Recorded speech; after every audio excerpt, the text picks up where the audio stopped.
Hello guys, today we'll talk about how to fix or how to solve the problem of memory low on the application of WhatsApp. You will click on settings. Here we go to settings in the first. Then we click on apps, default apps, app settings.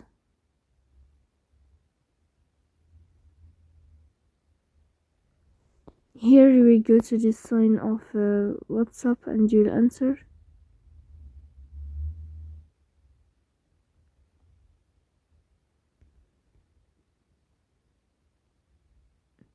Here in this page, as you see, we'll search about WhatsApp.